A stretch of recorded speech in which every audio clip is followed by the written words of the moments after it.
बिस्मिल्लाहिर्रहमानिर्रहीम अस्सलाम वालेकुम। उम्मीद है आप सब खैरियत से होंगे। आज हमने जो टॉपिक डिस्कस करना है that is apoptosis and necrosis. इन दोनों की अगर हम बात करें तो एपेप्टोसिस जो है वो हमारे पास प्रोग्राम्ड सेल डेथ होती है। ठीक है, ऐसा मैकेनिज़्म जिसमें जो सेल्स हैं उनकी डेथ क्या होती है, बिल्कुल प्रोग्राम्ड होती है। ठीक है, लेकिन नेक्रोसिस क्या है, एक्सीडेंटल सेल डेथ है। ऐसा प्रोसेस जिसमें जो है वो सेल की जो डेथ है वो क्या होती है, एक्सीडेंटल होती है। वो क्या कहलाती है, नेक्रोसिस कहलाती है। यानी किसी भी जो है वो हादसाती तौर पर जो डेथ होती है सेल्स की, वो क्या है, नेक्रोसिस है। लेकिन ये जो है वो बेनिफिशियल भी होती है और प्रोग्राम्ड होती है।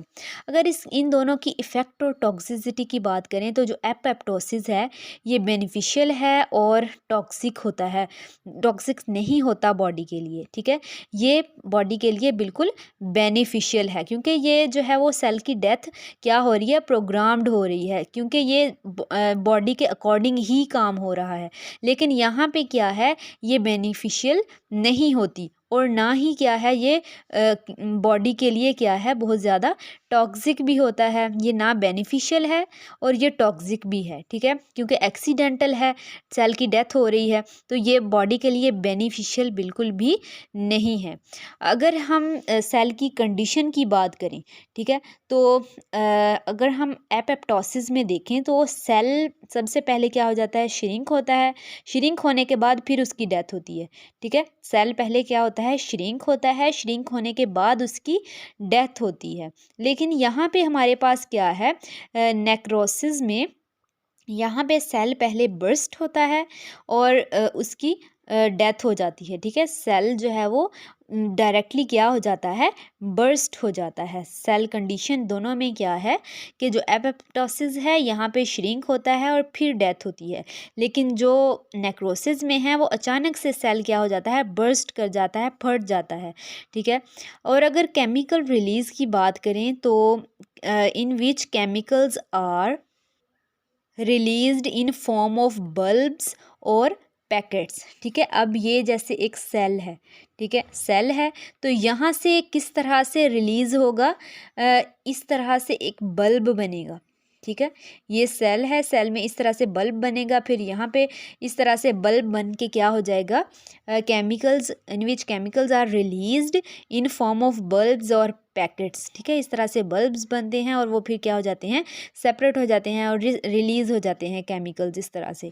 और in which chemicals are released openly anywhere. ठीक है, कहीं पे भी जो है वो रिलीज़ हो जाते हैं केमिकल, कहीं से भी रिलीज़ हो सकते हैं। जो हमारे पास क्या है, नेक्रोसिस है यहाँ पे, क्योंकि जो सेल्स हैं वो क्या हो जाते हैं, बर्स्ट हो जाते हैं, अचानक से फट जाते हैं, एक्सीडेंटली होता है ये काम। तो इसलिए ना तो ये बेनिफिशियल है और टॉक्सिक भी होता है बॉडी के लिए, क्योंकि अचानक से जब सेल बर्स्ट कर जाते हैं तो ये क्या होता है, टॉक्सिक होता है बॉडी के लिए। ठीक है, और केमिकल्स भी ओपनली रिलीज़ होते रहते हैं। इसकी अगर एग्जांपल की बात करें हम, तो जो हमारे पास एपेप्टोसिस है उसकी एग्जांपल है separation of digits in embryo stage. जब जो है वो एम्ब्रियो स्टेज होती है, ठीक है, जैसे बात करें पंजे की, तो वहाँ पे क्या होते हैं, वो बिल्कुल एक दूसरे के साथ इस तरह से जुड़े हुए होते हैं। डिजिट्स यानी उनके जो उंगलियां हैं पंजे की, वो आपस में क्या होती हैं, बिल्कुल जुड़ी हुई होती हैं। तो यहाँ पे पहले सेल्स जो उनके दरमियान झिल्ली होती है डिजिट्स के दरमियान में, ठीक है, उंगलियों नमा जो साख्तें होती हैं उनके दरमियान में, तो वहाँ पे सेल पहले श्रिंक करते हैं और फिर बर्स्ट यानी कि डेथ हो जाती है उनकी, और इस तरह से डिजिट्स जो है वो अलहदा हो जाते हैं, सेपरेट हो जाते हैं। ठीक है, तो ये हमारे पास किसकी एग्जांपल है, एपअप्टोसिस की। लेकिन अगर हम बात करें नेक्रोसिस की, तो इसमें जो है वो एग्जांपल है कैंसर। ठीक है, इस तरह से जो है वो हमारे पास क्या होता है, एक्सीडेंटल सेल डेथ होती है, फिर जो है वो सेल्स बर्स्ट करना स्टार्ट कर देते हैं और बॉडी के लिए टॉक्सिक होते हैं बहुत ज़्यादा, और केमिकल्स भी जो है वो एनीवेयर जो है वो रिलीज़ होते रहते हैं। ठीक है, तो ये हमारे पास डिफरेंस था एपअप्टोसिस में और नेक्रोसिस में। एपअप्टोसिस जो कि हमारे पास प्रोग्राम्ड सेल डेथ है, और नेक्रोसिस जो कि हमारे पास क्या है, एक्सीडेंटल सेल डेथ है। इनका डिफरेंस आज हमने देखा। उम्मीद है आप सब जो है वो समझ आ गई होगी लेक्चर की आप सबको, होप सो। ठीक है, और कोई भी क्वेश्चन हो तो आप कमेंट सेक्शन में पूछ सकते हैं। अल्लाह हाफिज़।